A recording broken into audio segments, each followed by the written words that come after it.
Nigel Farage Show. Mr. Nigel Farage. Thank you, Donald, and good evening, everybody. I'm live here in Washington speaking from the Conservative Political Action Conference organised by the American Conservative Union. It is a huge event. I mean, there is no party political conference in the United Kingdom that comes anywhere near the sheer scale of this. And for the second year in a row, we had the Vice President Pence speaking this morning, and tomorrow morning President Trump will be here speaking to at least 10,000 people packing into this hall. And whilst originally this conference was really going to be talking about the big midterm elections that are coming up here in November, absolutely unavoidably, the whole debate in the USA right now is about gun crime and what should be done in terms of gun control. So let's just remind ourselves, Nicholas Cruz opened fire at the Marjorie Stoneham Douglas High School on Valentine's Day, killing 17 people. And survivors of that massacre turned up yesterday to meet the president and to urge him to bring in stricter gun controls. This boy, for example, hid in a cupboard during the shooting, and he and his dad were there yesterday talking to the president. Here's what they had to say. There needs to be a significant change in this country because this has to never happen again. And people should be able to feel that when they go to school, they can be safe. People are dying, and we have to stop this. We have to stop. If he's not old enough to buy a drink, to go and buy a beer, he should not be able to buy a gun at 18 years old. Please, Mr. Trump, these are things we have to do. We got to do something about this. So, yesterday, Donald Trump had what he called a listening session. He listened to these families, he listened to people who had lost their children, not just in Florida, but in previous school shootings as well. And he came out with a suggestion yesterday that maybe some teachers should themselves have concealed guns, so that if bad things happen in schools, they can respond to it quickly. In response to this atrocity on Valentine's Day, the services got there, the emergency services got there, but it took them 10 minutes to get there. Now, nobody would criticize 10 minutes as a response time. It's actually pretty good, but hey, an awful lot of damage can be done if someone's there with a gun in the space of 10 minutes.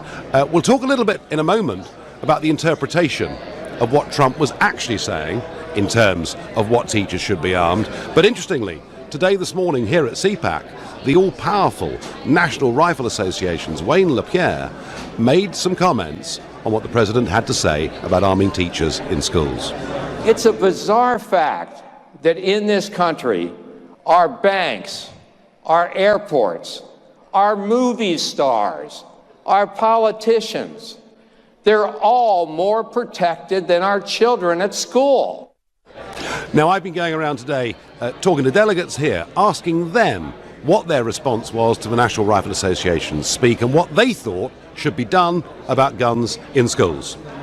I think that arming teachers is a fantastic idea, and I think that it's something the NRA should support. The NRA has always been probably the foremost voice on guns, and I think that since they get the most attention, it's important for them to really be out there and supporting good calls like that. Although certain other calls like the bump stock ban, like raising the age of rifles, I don't know if I support it when they get behind them on things like that. My mother's a teacher, so I've kind of discussed this with her anecdotally a little bit. And she herself wouldn't necessarily be comfortable carrying a firearm into the school on her own person. However, other teachers being armed in school, she feels, as well as myself, that would make the environment a lot safer as long as the students don't know who is concealed carrying during school. But all in all, I think that it would definitely prevent more mass shootings, and it would make schools safer. Metal detectors and armed security guards are very important. I had them in my high school, so I felt that added a lot of safety because we had to go through bag checks every day, and I know that's not the norm, but I think it's a very useful thing, and it definitely helps with a lot of stuff coming into schools. So what did the president say yesterday when he talked about teachers carrying guns on a concealed basis so they could respond if these atrocities occur and break out? Well, it was interpreted by the press that he'd said to arm every teacher. He, of course, responded today very strongly by saying, "I never said give teachers guns," like it was stated on fake news at CNN and at NBC. There is no political news story here that doesn't finish up in a row between the president and the mainstream liberal media. What I said, Trump said today, was to look at the possibility of giving concealed guns to gun-adept teachers with military or special training experience. Only the best, say 20% of teachers, would be able to fire back immediately if a savage sicko came into a school with bad intentions. So, I don't think we should dwell on whether Trump meant all teachers yesterday and he means 20% today. The fact is, he is saying 20% of teachers should have special military training and carry concealed guns in schools. He also, today, interestingly, repeated calls to end bump stock sales. Remember, bump stocks were the device that were used to turn effectively rifles into machine guns that were used in the Las Vegas shooting. And also, and perhaps quite significantly, the president now is saying, actually, he said he will be strongly pushing for comprehensive background checks with an emphasis on mental health. And I do think there's been a change, actually, a political change in this country since what happened on Valentine's Day. I do now think that genuine background checks before people buy guns are going to become part of life here in America. But I want to ask you, has the president come up with a solution to the problem of gun violence in schools? And if you think no, a lot more still needs to be done, call me on 0345 6060 973, or maybe you think at least he's doing something, the others didn't really, in which case text to 84850. And I'm particularly keen to hear from you. You can call, you can text, you can tweet, but I'm particularly keen to hear from people who live here within the USA, and you can tweet using the hashtag Farage and LBC at LBC, and you can watch me on Facebook. I'm live here in DC. You can, of course, comment there too. And my first caller is from Cognac in France, and his name is Nigel. Good evening, Nigel. Oh, good evening, Nigel. We've spoken previously on the... I remember. Well, there aren't many of us about, so I tend to remember if Nigels ring in, What do you think? Do you see a change in the political weather coming in America in the wake of the Florida shootings? Yeah, if they were to adapt a European or UK-style licensing for people that want to start to own guns, especially younger people, say under 21, I think that would be a massive start, because it would then deny, well, that would be a political problem, it would deny the bad people, in inverted commas, access to holding a weapon. And obviously out there now, there's a number of people that shouldn't be holding weapons because they wouldn't pass the European license arrangements. They wouldn't be fit. Well, in theory, Nigel, That would be good. Yeah, in theory, what you say is right. But don't forget, we've got the strictest gun laws of virtually any country in the Western world. A lot of it came in post-Dunblane. And yet, gun crime hasn't gone down in Britain as a result of us being stricter, has it? No, not. But at least, it does weed out certain people, without a doubt. But if you want to move on to this idea of arming teachers, which is really why I rang. Yeah. On a practical... Forget the politics. On a sheer practical basis, you would have to arm every single teacher, because if a perpetrator had a pistol, for example, not an AR-15, because I've tested this out, you can fire off 30 rounds in about 15 seconds. We've tried it here in France as a test. How quick can you fire? So unless you've got a teacher in that room, there's no good having 20%, because the armed teacher might be 40 seconds away and the damage has already been done. So if you're really trying to stop it on a sheer shooting basis, every teacher would have to hold a weapon, and they would have to be trained at some staggeringly high level. Which is not practically possible, is it? 4 times a week. No, you couldn't do it. No, and also, Nigel, my guess is a large number of teachers would say, look, we refuse to do this. It's just against our conscience to carry guns or use guns. But wouldn't Nigel, even 20% of teachers in a school being armed make some of these massacres not just less likely to happen, but they could be dealt with more quickly? Well, they might be a deterrent. I don't know. But again, practically speaking, if the shooting occurs in Class A and the armed teacher's in Class D, and it takes him 40 seconds to hear about it, and he gets into classroom A, it's over then. That's already happened. So you haven't done anything about it in real terms. So again, unless the teacher in that class was armed, I don't think it would be any use, except if it was seen as a deterrent. Okay, Nigel, I thank you. And I wonder about deterrence. I'm not sure that the deterrent argument works with any of this. Why? Because the people that go into these schools with guns and commit these acts know they're not coming out the other side of this alive anyway. I mean, they're virtually out there on a suicide mission. They are people nearly always with mental health problems. Quite often we see with all sorts of forms of terrorism a link to quite heavy repeated drug use. And I don't buy the argument at all that even if you armed every teacher that it would act as a deterrent. What I'm thinking is, would they, given how many guns are in circulation in America, would they be able to deal with the problem more quickly? Or maybe the other approach is that you effectively turn every school into somewhere that's got the same level of security as, let's say, Heathrow Airport. That you have detectors, that you have bag checks, and that you make sure that guns or knives simply can't get into a school. I don't know which of these are going to be opted for here in America, but I do definitely get the feeling that President Trump yesterday was listening, and he does know he needs to do something about this. You're listening to The Nigel Farage Show, exclusively on LBC, live from Washington, D.C. It's now 7:15. Well, gun controls are now being talked about here in the USA, and in the last 24 hours, the President has said that he wants to end bump stock sales. These are the devices that turn rifles effectively into machine guns. He's made it clear that he will be strongly backing, comprehensive background checks with an emphasis on mental health, and the President is suggesting that up to 20% of teachers in schools should get specific military training and should carry concealed guns, so that when someone, a savage sicko as he describes them, goes into a school with ill intent, they can be dealt with very quickly. And I'm asking you, has the President now come up with a solution to these problems? And I'm going to go to Edward in Salt Lake City and ask him that question. It's good afternoon there, isn't it, Edward? Yes, sir. Well, just a little bit past noon, actually, about 20 minutes past. Okay, Edward, is the President right? I mean, he's clearly changed tack on this, and he's listened. He met with children who'd been there and seen that massacre, parents of the bereaved. Is the President right to try and change this debate? Absolutely, yes, he is. But let me tell you something, Nigel. First of all, let me tell you, I'm a huge fan of yours. I try to watch your show every chance I get on Facebook. Thank you. I am a former police officer. Yep.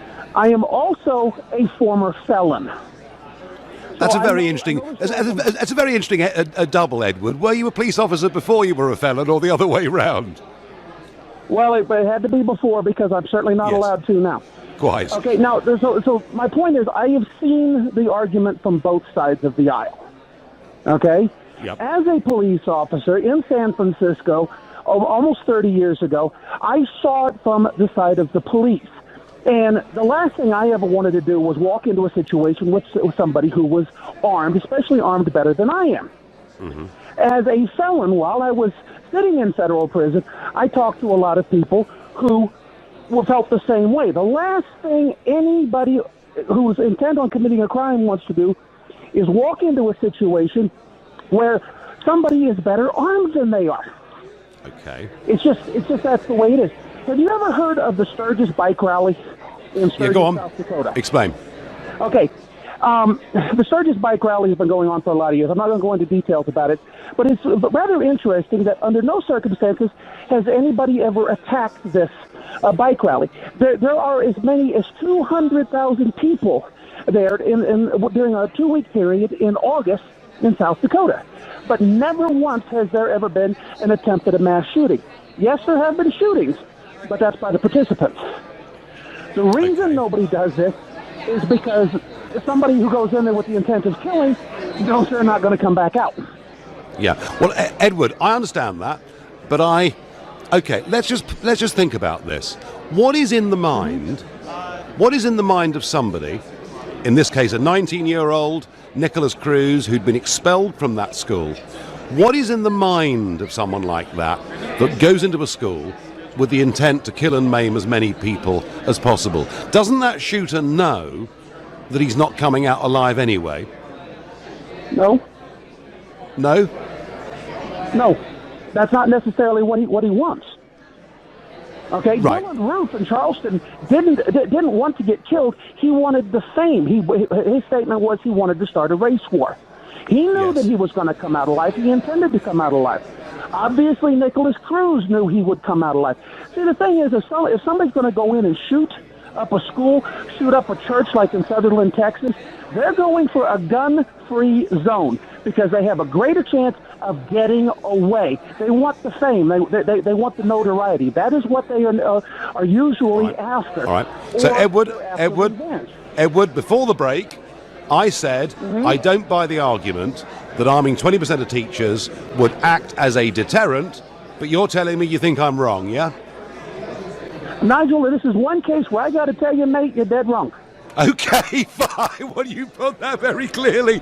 Edward in Salt Lake City, thank you for your call. And Edward, a police officer and a felon, and a fascinating phone call. And he thinks, actually, there is a deterrent. He thinks a lot of these guys just want fame, but they actually want to get away. I'm not so sure, but hey, I'm happy to listen to what people have to say. Hi, Nigel, I'm Solomon. It's amazing that it's mainly Obama's supporters who criticize Trump's actions when Obama, in his first 2 years, had a majority in Congress and did 10 times nothing. Solomon, you're right. Obama didn't do anything. He talked about it, but he would argue, I think, Obama, that after the midterms, he was in no position to do so. But he certainly, you're quite right in saying, did nothing in that first couple of years. The US Constitution was written in the 18th century for single-shot flintlocks, not for 21st century machine guns. The US should have some more common sense and simply amend the Constitution, says Richard. Richard, I think some changes are coming, but I have said this before on this show, even if draconian gun laws were to come in America, and that isn't going to happen, but even if they did, what would you do about the sheer number of guns in circulation already? Nigel, it's completely beyond me how someone could think that putting more guns in schools would reduce the amount of school shootings. The whole point is the American philosophy of, if I own a gun, then I'm safe from anybody else with a gun, is completely flawed, says Craig in West Sussex. Well, Craig, to some extent, you do get to a very big cultural difference in terms of attitudes of owning guns and carrying guns between the UK and the USA. And, we speak the same language, we have common law, we have an awful lot in common, but on issues like this, we do have different cultural attitudes. David is calling from Harpenden and a new caller to this show. Good evening, David. Good evening, Nigel. Great supporter of yourself and a massive supporter of Donald Trump. Right. Well, it's very interesting, David, because I noticed about a year ago, I think I was the only person in Britain that supported President Trump, but I'm hearing a lot more people saying it now. Let me tell you something. Mr. Trump will be the best president America's ever had, in my belief. He's just amazing. Well, I tell you what, David. I did watch it. I did watch that speech in Davos, and you'll be interested to know, David, piece of polling out today in America saying Americans are feeling better about their standing in the world now compared to where they were a year ago, and it's gone up by 13%, so big rise. So, David, I tell America every year, and it's, to me, fabulous, unbelievable place. So, David, tell me, is the president right on this? Is he right that arming 20% of teachers would make it safer? I would vote yes with him. It's a very difficult subject. Who knows the correct answers? What I will say is that the nutters and the terrorists, if you take all the guns out of circulation, whatever, the nutters and the terrorists, including in the UK, have guns. Yeah. And it doesn't matter what you say or wherever, if someone is going to shoot something, they're going to get the guns, they're going to get the knives. You cannot stop it.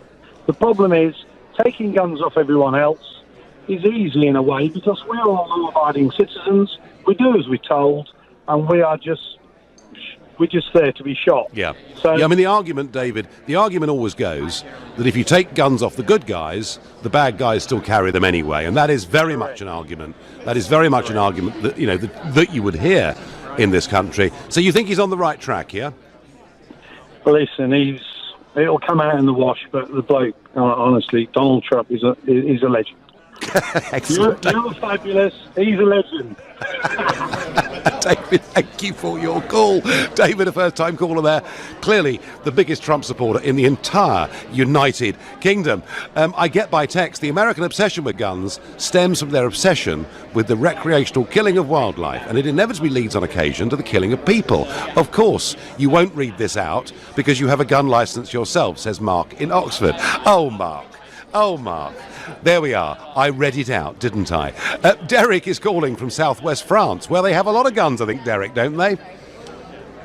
Well, yes, you're right. Good evening, Mr. Farage. Good evening. I'm a UK and also a very proud member of the National Rifle Association of America. Okay. So when you heard the speech today, Derek, today from the NRA, I mean, they were backing Trump's call, but is it time that the NRA, and you're a member, is it time the NRA started to think about more comprehensive background checks before people can buy guns? No issue with background checks. I think it's a very good thing to be doing, to be able to screen out bad people or potentially bad people from obtaining a gun. But as far as licensing is concerned, it is something that Americans will not, and quite rightly will not accept, because once an item is licensed, it belongs to the state, and at any time the state can call that in and confiscate it. Happened in Britain. Yeah, I mean, Derek, I think you're right. I think that the idea of full gun licensing coming in America is, frankly, at this moment in time, a complete and utter non-starter. But Derek, one could be a little bit critical here of Trump and the NRA by saying, shouldn't they have reached this conclusion before the mass attack in Florida? Well, you could possibly criticise the criticism of that against the NRA, but the fact is it is totally hypocritical of all these people who are calling for more gun laws when the most obvious thing to do is to do what politicians and celebrities enjoy every day of the year, a full armed protection. There is no reason why school children shouldn't, in the United States, where guns are available to people, where school children shouldn't enjoy that same protection. Well, that's what it may come to. I don't know, Derek, where this debate's going. What I do know, and thank you for the call, what I do know, listening to Kellyanne Conway, one of the president's advisors, speaking this morning outside the White House, Kellyanne Conway said, we'll take some time to kick this around, but there is going to be action. And the one thing for certain with the Trump regime is when they say there's going to be action, there is action. Whether everyone likes it or not is, of course, an entirely separate issue. You're listening to The Nigel Farage Show, exclusively on LBC. I'm live from Washington, D.C. It's now 7:30. President Trump backs some new gun controls. He wants some background checks, particularly on people who've got mental health problems. He wants bump stock sales, those converters that put rifles into machine guns, to end. But he says, in response to the school shooting, he wonders whether the answer is to arm about 20% of teachers and get them trained militarily so that they can actually fire back against people, or savage sickos, as he calls them, that come into schools and cause harm. But at home today, Emily Thornberry has been speaking to LBC, and she has said that Labour would seek to join a new customs union, which is pretty much like the current customs union post-Brexit. I'm trying to read this out without losing my temper. The Shadow Foreign Secretary said Labour's plan would mean Britain negotiates jointly with the EU to secure third-party trade deals in the future. Let's listen to what she told Ian Dale. So, of course, we will need to be in a form of customs union. What kind of form of customs union? So we will. So technically, because we're leaving the European Union, we can't be in the customs union that we're in now. So we leave, and then we have to negotiate a new agreement. That, we think, is likely to be a customs union that will look pretty much like the current customs union. So that would preclude a British government outside the EU from negotiating its own trade agreements? That's if we were, crucial, isn't it? if we were to say if we were during these negotiations to say to the European Union, If you want to negotiate with third parties, with third countries, we could be connected to that agreement, and it will be to the advantage of Europe that you have a great big economy like Britain as part of your negotiations. But we will need to be part of forming those relationships and forming those rules in order for you to take advantage of the fact that you're negotiating on behalf of Europe and you're negotiating with us too. Oh dear, oh dear, oh dear. There we have the shadow Foreign Secretary, clearly oblivious to the fact that in the last 48 hours, Singapore have said how keen they'd be to have a trade deal with the United Kingdom. The Australians have been in town this week saying how keen they'd be to have a trade deal with the United Kingdom. And here I am at CPAC, where there are thousands of people who would love to have a closer relationship, including a trade deal between us and the United Kingdom. All I would say is it's pretty clear now that if you want Brexit betrayed, vote Labour, because there'll be no difference in our global relationships if Labour win the next election, other than the fact we will perhaps have left the Treaty of Rome. And this frankly is deeply cynical from Labour. Over 4 million people voted Labour in the general election last June, who voted Brexit the year before, and they are being very, very badly let down. Frankly, they've been deceived. But you can, of course, ring up on 0345 6060 973 and tell me I'm wrong. Tell me actually there is a consistency between what she said today and the manifesto that Labour stood on in that last general election. And if you want to listen to her full response, go to lbc.co.uk. I won't be. That clip was more than enough for me. But back to the President's call. Is he right to say that if 20% of primary school teachers were trained and armed with concealed guns, they could stop these atrocities when savage sickos come into schools in America? I'm going to ask Joe in Liverpool that question. Good evening, Joe. You're right, Nigel. I'm all right. What do you think? Well, basically, so I've heard he's planning on banning the assault rifles and the bump stocks, Donald Trump. Yep. I assume that he'll be unarming the guards at the White House then. Is that the case, or will that not be the case? Well, listen, I'm quite sure, Joe, that when it comes to protecting the president, the vice president, and people like that, they will use whatever means necessary. Yeah, but I don't they're think no more important than anyone else. They're no more important than the average American citizen. So why should they be armed with the assault rifles and not the average American citizen?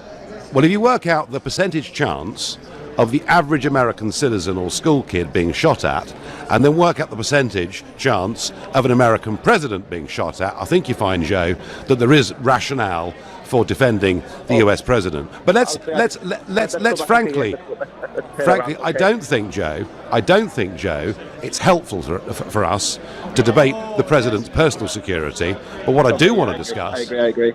What I do want to discuss is he right to think that arming 20% of teachers is right, or would it be better to try and put metal detectors in to try and close down weapons completely from entering schools? The metal detectors is a much better option. I think with America's gun culture now, it's not the fact that it's the guns that are the problem, it's the American society as a whole. Because you get other countries that are heavily armed with strict gun control. You've got the South American countries such as Mexico, Brazil, Colombia, Venezuela. They all have strict gun control, but they all have gun massacres much, much on a greater scale than America. So it's not the guns, I think it's the American society. So I think what Trump needs to do, focus more on, is maybe better education towards guns. If he's going to have because you've got heavily armed nations such as Switzerland and Finland, and is it Serbia? I'm not too sure. They're all just almost heavily armed as America, and the gun violence is pretty much lower than ours. So basically, Joe, there needs to be a cultural change in America, which is going to take time, isn't it? 100%, yeah. It's not the guns, it's American culture. But I wouldn't say that arming teachers is not the best idea. No. Fine. Joe, you made your point. Thank you. And I get here on text, teachers are there to educate people. If they want security, they should hire a proper team. Or better still, the big orange primitive buffoon could work towards less guns instead of being controlled by the NRA. I thought you had problems with rich people buying influence. George Soros, anyone, says Matt in Sidcup. Well, Matt, you can be abusive about the president if you want to be. That's fine. I'm not sure it necessarily helps you win this debate on LBC or anywhere else. He has certainly, and for those that are deeply critical of America's gun culture, he has made a couple of quite big changes, particularly in backing up, some really quite strict background checks on people getting guns. And that is a big change. Phil is calling from New York. Good evening, Phil. Hi, Nigel. Good evening. Now, New York, of course, somewhere where the president is not very popular. What do you make of his comments? I think his comments about giving teachers guns is an absolutely ridiculous comment. And I've heard a couple of people on this show and many other shows say teachers are there to teach. They're not there to be security guards or to work in that sort of area. And you know what? Even if you did give these guys guns, a concealed handgun is not going to be any kind of deterrent to a machine gun, and I've heard a couple of people say that have come on as well. And on top of that, even the police that go to these schools after the shooting, some of them are even traumatized, and they're trained for it, so they can't do that. So that's number one. Number two, the fact that Donald Trump has taken £31,190,000 from the NRA is a hypocrite. That a huge majority, I say a huge majority, a lot of the GOP are taking in excess of millions of dollars from the NRA. The only reason that there's been no change before, I heard you say, at least he's doing something, but there's no change before. Well, nobody wanted to change before because, let's face it, the whole GOP, which run the Senate and the House when Obama was in, would do nothing about it. And why would they? Because they're getting paid handsomely from the NRA. Gun culture has got to change. What they should do is they should license them the same as cars, have checks on them periodically the same as they do with cars. They should have insurance, do all that kind of... I'm for the Second Amendment. I don't mind the Second Amendment being there, but I'm against having machine guns and semi-automatic weapons because it makes no sense. Normal people can't go... And there's no argument, Phil. Phil, there's no argument for it, whether it's for sporting shooting of targets, even if it's for shooting wildlife. There's no argument, is there, for having semi-automatic weapons and all the rest of it. I totally understand your point on that. Do you think, Phil, that when Trump said this morning, he'd be strongly pushing comprehensive background checks with an emphasis on mental health, that we are beginning to see a slight shift in the debate here? Now, I'll go along with you that I kind of agree with that, but unfortunately what you're doing is the same as what the NRA is doing over here. You're trying to deflect it onto mental health. In Switzerland they have mental health, and Switzerland is one of those countries that has more guns per capita for the country, the same as America, all right? And they don't have the same problem, all right? And so don't try and pin this on mental health. I mean, yes, there's something wrong with people that go in and shoot up schools, so Phil, basically it's a deeper... Just because of mental health. It's a deeper cultural problem, yeah? Yeah, don't you? Yeah, and I really, what annoys me is all the conservatives want to deflect this and say it's not about guns. It is about guns and the amount of guns that are there. And you know what? The fact that the guns are there, even though that there's more guns owned in the US than there is people, that's not a relevant factor, all right? If you put in the right controls to gun controls, to allow people to have the Second Amendment and the freedom to own guns, tell me, what is the reason? Why would you not? You cannot drive a car, all right, in this country or any other country without having it taxed, insured, all right, and checked on a regular basis to make sure it's safe. Yeah. So I have no understanding why that would not be acceptable for gun owners. Oh, well, Phil, I don't think America's ready for that yet, but I do think we're heading in a direction. I do think there is a change in debate. I thank Phil in New York for his call. You're listening to The Nigel Farage Show, exclusively on LBC and live from Washington, D.C. It's 7:45. President Trump met surviving school children from Florida and bereaved parents yesterday and said that he was listening. And whilst he's now begun to start to back checks, particularly for mental health, for people who want to go out and buy guns, he has suggested maybe the best way of dealing with mass shootings at schools is for 20% or so of the teachers to be trained militarily to carry concealed weapons so that bad guys can get taken out more quickly than waiting for the services, who took 10 minutes, not that that's long, but 10 minutes to turn up in Florida the other day. Peter on Facebook says, if guns prevent crime, then why doesn't the USA have the lowest crime rate in the world? Guns don't protect you. Statistics show you are more likely to get shot if you have a gun in the house, and the person who gets shot is more likely to be the householder than the intruder. Gary says, an armed security gate is the best solution in American schools, in my humble opinion. And Ben comments on what we heard from Emily Thornberry and says a customs union is a group of countries with no tariffs and tariff border. They decide tariffs. Yes, Ben, but the point about a customs union is it puts tariffs on goods that come in from the rest of the world, and it prevents members of it from negotiating their own trade deals. And it does seem to me we've basically got the whole world queuing up to wanting to do deals with us, and yet the Labour Party don't appear to be interested in that, and I think they are letting down their voters, a big chunk of their voters, in a very, very significant way. David says, more guns in the USA than people. No way they will ever stop these shootings. The boat has long gone.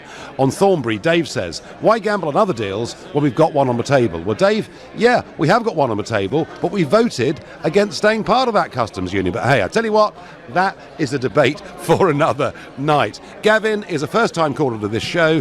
He's calling from Bourne End. Good evening, Gavin. Evening, Nigel. How are you doing?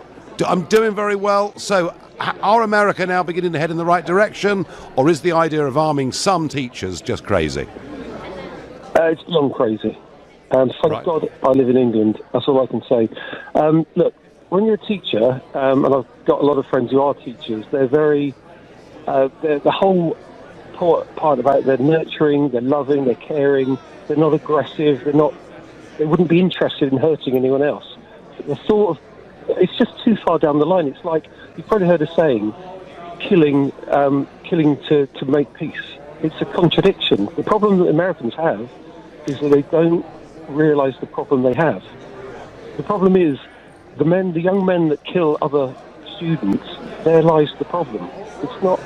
The access to guns is absolutely a problem. We have mental health in this country.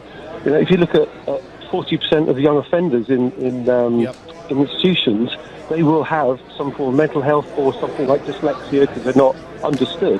They don't go out and get hold of illegal weapons and then kill indiscriminately. It's a cultural thing that it's not going to be solved by putting a Band-Aid over a bleeding arm.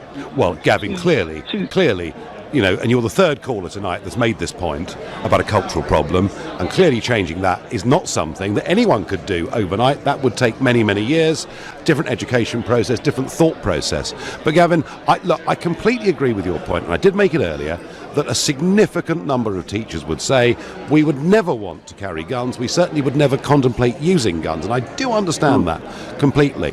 The point being, teachers wouldn't be forced to have guns, but the suggestion was 20% or so, you know, who would want to do this would be trained. Would that provide more protection for school kids or not? Yeah, I kind of... Well, do you know what? I don't think it does, because I think it's moving guns into the schools.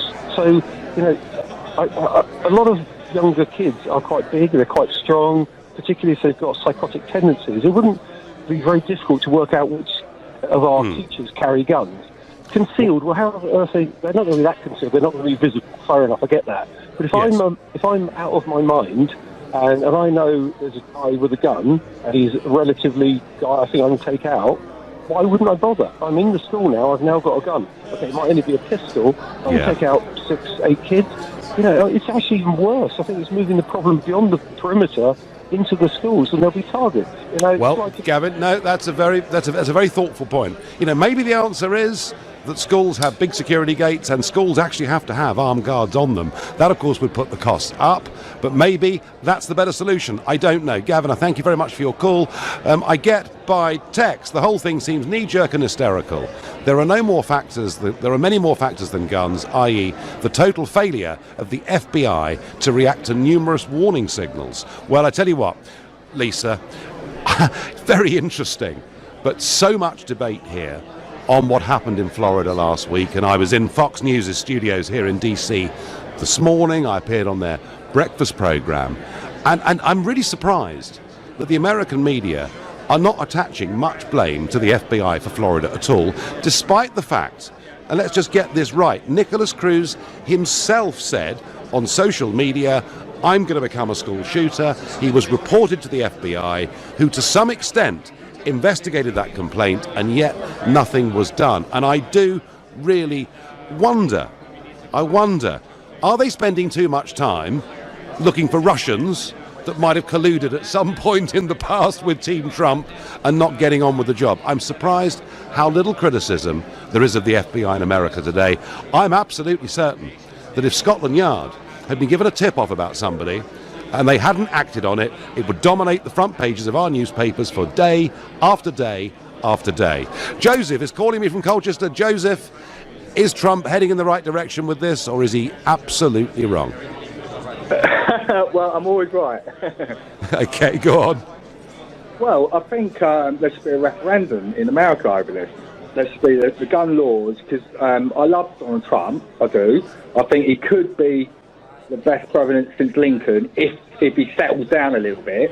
Yeah. But let the American people decide what laws with guns they should have or not have.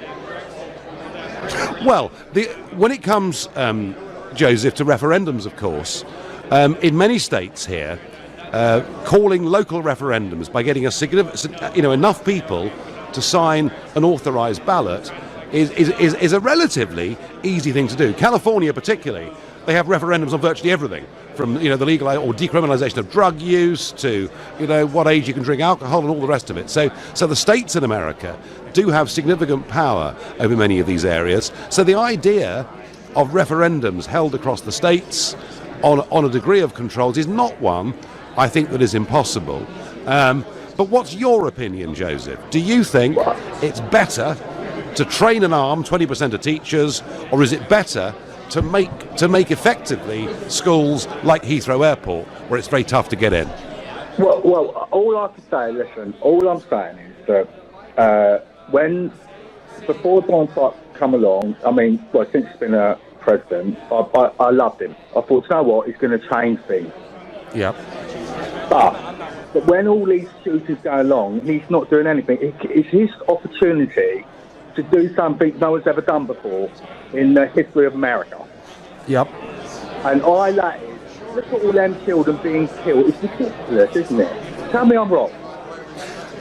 Look, Joseph, I think there is a problem here. I think there is a cultural problem here in America with guns. I think there does need to be change. But remember, they do cherish their constitutional rights here. They do cherish their freedoms. They do believe in it. And I think, I do think that Trump is changing course a bit on this. But Trump is radical in many ways. There are lots of things he's done since becoming president that genuinely will be categorised as radical. I don't think on this he will be. Joseph, I thank you. I've quickly got time for my last caller tonight, which is Philip, who's calling from Windsor. Good evening, Philip. Hello, Nigel. I don't want to sound glib or clinical about it, but you want your shooters with a fully automatic weapon because they will run out of ammunition sooner and they will miss with most of their shots. So what we're talking about here is not bump stocks. In fact, you want your shooter with a bump stock. All right, that's a very different point. It's a very different point of view, but I get the point. You pull the trigger and within a second and a half the whole lot's gone, yeah? Correct. Unless you've got more ammunition and you can reload. Well, the average infantryman carries 200 rounds, and if he fires on full automatic, he can get through that in 5 minutes. Right, okay. That point aside, Philip, would it be sensible, given the extent to which guns are quite, freely carried in many states in America, would it be sensible for a percentage of teachers to be armed so they can respond quickly? Well, it's one of a range of options you could use, but I come back to the ammunition. It's the ammunition that kills, and that's what should be controlled, not the rifle necessarily. Okay. No, Philip, listen, thank you. Lots of great opinions, strong opinions on this issue tonight. I certainly feel some change is coming. We've seen Las Vegas, we've seen all sorts of atrocities, and nothing much changing. I just get the feeling something is slightly different in the air here on this issue. You've been listening to the Nigel Farage Show exclusively on LBC, live from Washington, D.C. I'm back on Sunday morning at 10 a.m. Coming up at 10 tonight, it's Ian Collins. But up next, it's Clive Bull. Nigel, thank you very much indeed.